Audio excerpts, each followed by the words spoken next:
Hello, ladies and gentlemen, and everything in between. Welcome back to Old Man Rambles. Um, Today's going to be a bit more, I think, of an opinion piece than I normally would do. It's something, I don't know, just had some thoughts. Um, I've there's been some discourse about the decay of American culture, American society. What's wrong with us? Why are we like this? What's going wrong with the country?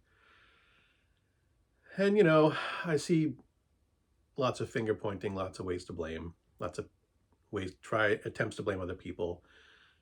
They blame lack of faith, people aren't going to church. They blame woke cancel culture. They blame Republicans, they blame liberals, they blame everyone.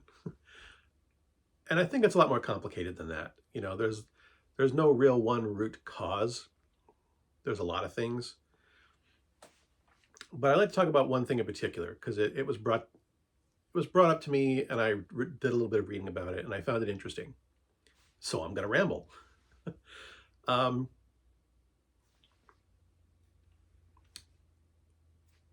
I don't know how many years ago, maybe 40, 50, who the hell knows.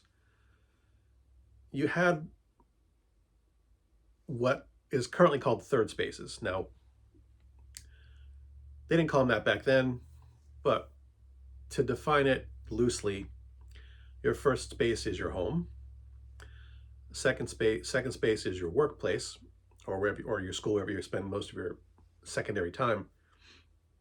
Third space is generally a place to gather, a place where you get together and socialize with people.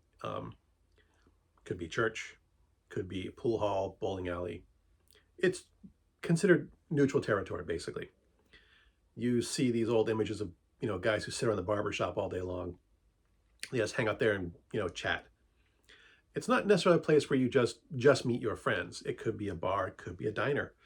Um, it's neutral ground where you are part of the community in some way, shape, or form. You might not necessarily socialize with everyone who's there, but everyone's there. Everyone's there. Everyone there is a regular. And you have these little spaces, you know, diners, churches, bowling alleys, where the community would meet. Again, not necessarily meeting together. I mean, I'm going to use church as an example because it's an easy one, because you would have a large group of people who gathered together once a week to do something communal together. They may not all get along. You may not talk to them all the time, but you knew who they were. They knew who you were. And it built a community, a shared community, and a sense of community among people. And again, people who go to church or who feel the reason the country's falling apart is because no one goes to church anymore. One of the things that they don't get is that it wasn't about the church or the faith. It was about that community that was built there. I'm not trying to knock faith or church or anything like that. But I'm going to use it, you have places like Europe. Europe is far less religious than the United States is, but they still have these shared communities. They don't have the same social problems that we do. They're much more cooperative, much less selfish than Americans are. And that's because they still have these spaces. You still see in Europe people who go out to a neutral space like a pub or a diner. You don't see as many people, they use public transportation. They don't drive their own cars. They take a bus or a trolley or a train. They go to a cafe for lunch. They don't sit at their desk by themselves and work. They're much more community oriented mentally. So, why did we lose these spaces? Where did they go? And again, there's no one root cause. Some of it happened organically, or semi-organically.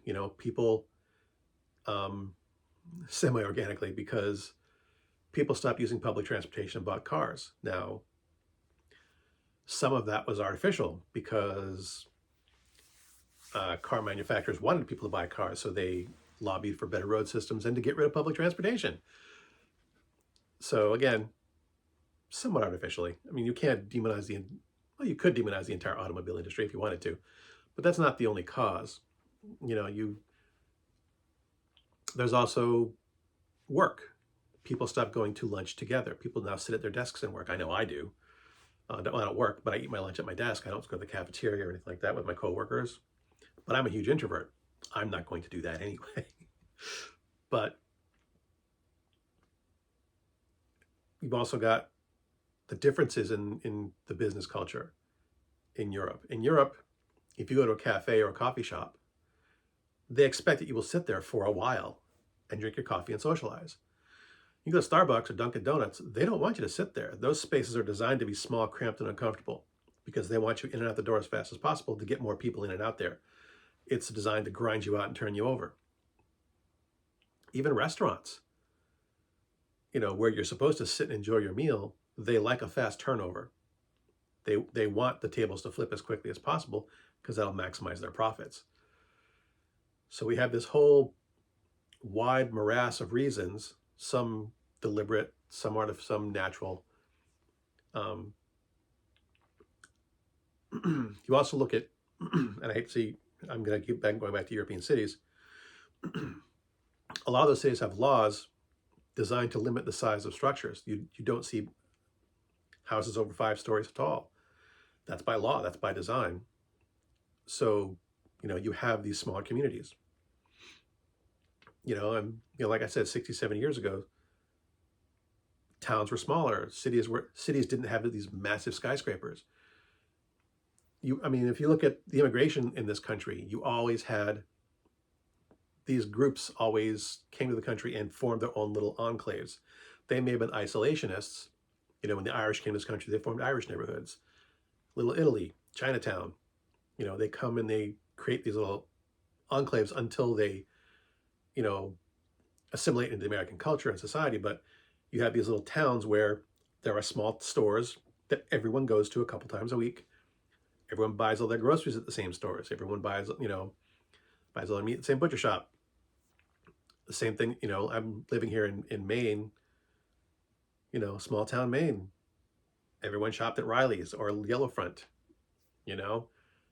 There's only like 2 mechanics in town that fix cars, maybe 3. There was 2 places to buy lumber, you know. There were these little co-ops, and everyone went to the same schools. Everyone went to the same 2 or 3 churches. Everyone went to the same couple of grocery stores. There was only a handful of stores to shop from. So we didn't have as much selection, but we all saw each other at the post office. We all saw each other, you know, there were a couple swimming holes. As a kid, as soon as I ate my breakfast, I put on my shorts and left the house. And I was out the door and at the swimming hole. I was at the Bristol Dam. And so was a lot of the other neighborhood kids. We were all there all summer long. And as much of an introvert as I was, and as much as I was bullied and picked on in school, that didn't happen as much in the summertime. You know, we were kids having fun at the pool. We were all there to play. And, you know, a lot of the cliques evaporated, you know, in the summer sun. And that's what third spaces were good for, because they were neutral territory. You know, the normal walls we built up around our little community, you know, our little cliques and communities, you know, insular places kind of fall away a little bit because it's neutral ground. And I think the loss of those has had a negative impact on society, on American culture. I think that is causing some of the problems. It's not, again, it's not the only problem. It's not the only cause. But I mean, people don't take the bus. And when they do, they don't talk to anybody. When you go to the coffee shop, you don't talk to people. I know I'm not. But even the massive introvert that I am, I realize that this is not good for me. I know I shouldn't be doing this, and I kind of have to force myself to be uncomfortable to socialize with other people because it's good for my mental health. You know, talking to other people is like me eating my spinach. I may not like it, but I gotta do it anyway because it's good for me. And I know it is. I've you know, when I find myself getting in a dark space in my head, I have to get out of the house and talk to people and be around other people. in spite of the fact that people are the worst, and I generally am uncomfortable in groups of people, I have to do that because your brain needs it. We're a social creature. Even people like me, we need that social interaction. It is necessary for our mental health. And it's almost like, you hear these stories of people who are in solitary confinement in prison and how it erodes their mentality. And I just had a light bulb. That's I'm going to equate what's going on to solitary confinement in prison. It's like, is this the same kind of behavior? Are we eroding our mentality? Are we eroding our social consciousness and our social structure because we have become so solitary? You don't see the same type. We're insulating ourselves. We're driving alone in our cars. We're sitting at our desks at work.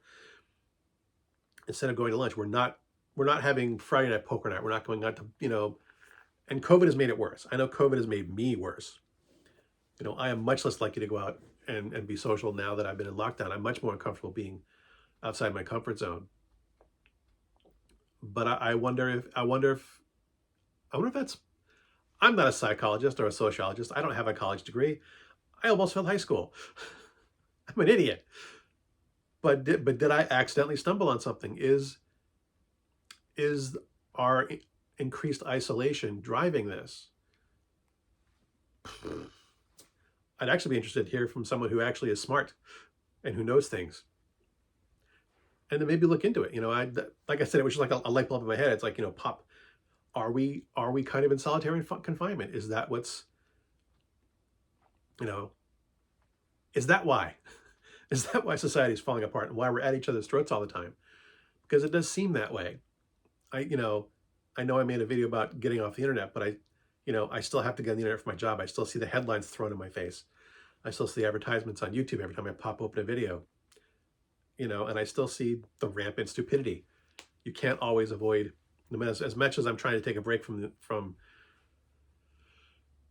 reading stuff on the internet, you can't avoid everything. It shoves itself in your face, and so I'm still seeing, I don't always articulate well, in case you hadn't noticed. But I guess I just wanted to ramble on this for a little bit. I can't ramble all day long. I could, I guess, but then I wouldn't be able to get this off my phone onto my computer because it would take up too much memory space. But I guess that's in a nutshell. It's like we've lost our third spaces. We've lost our desire to be in the third spaces. And I think it's eroding American society. Too long didn't read. That's it in a nutshell. As always, thanks for watching. If you like this video, I guess, maybe, who knows, what the hell.